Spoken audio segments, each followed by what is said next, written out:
Guys, ating dikdikin itong balat ng itlog para ihalo natin sa ating garden soil.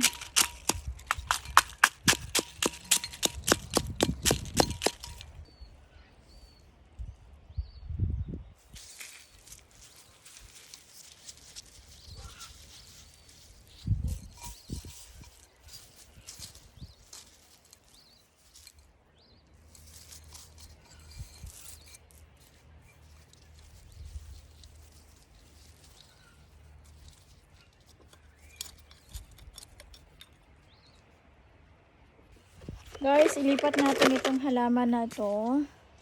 Lipat natin sa hanging basket. Hanging pot. Ito po ay.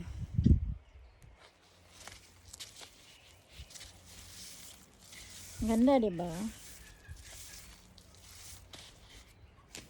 Okay. Lagyan natin ng lupa. Yung may halong eggshells.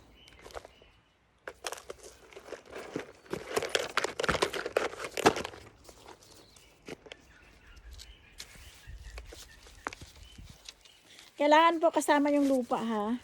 Huwag yung basta-basta huhugutin. Yan. Then, dagdagan lang natin ng lupa para tumibay po.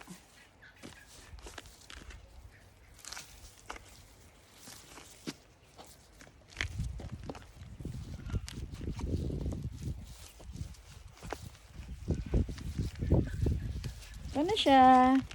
May hanging plant na kayo.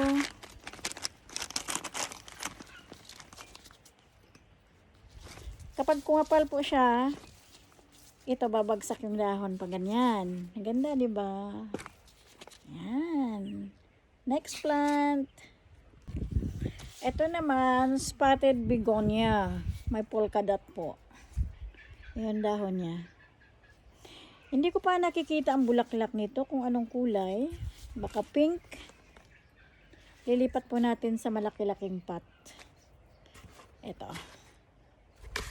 Malaki.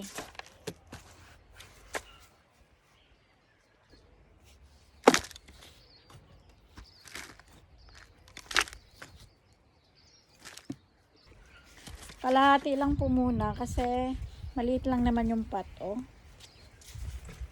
Ito ay binili ko ng 14 and 25 cents. $14.25. Molly, please! Molly, get out! Sorry po, yung pusa kasi pinakalkal yung aking halaman. Ayan po.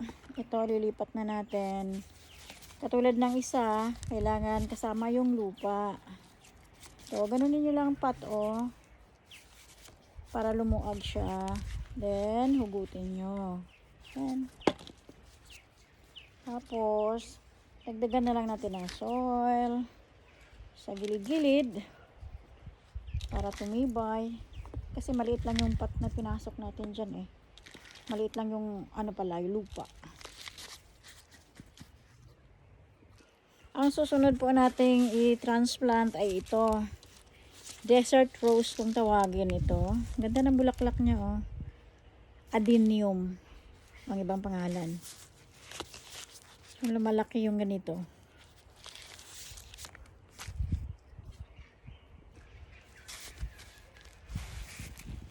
Lagyan natin ng lupa kalahati.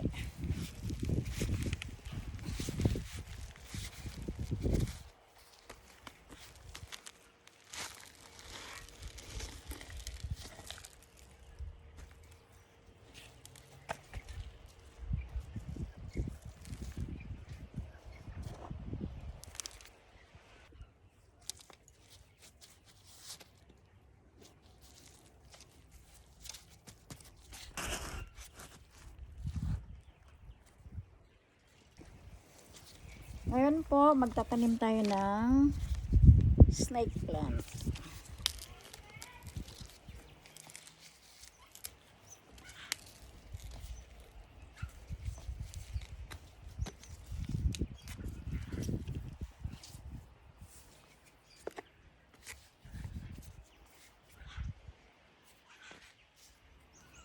Damihan na natin para mabilis kumapal.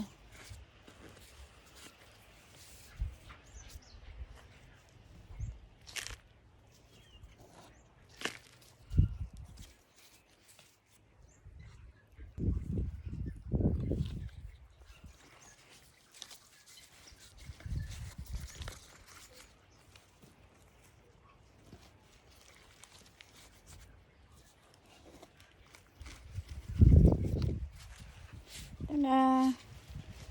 Atin lang pong didiligan mamaya. Pag natapos na tayong magtanim. Mabubuhay na po ito. Kasi nakabaon na siya.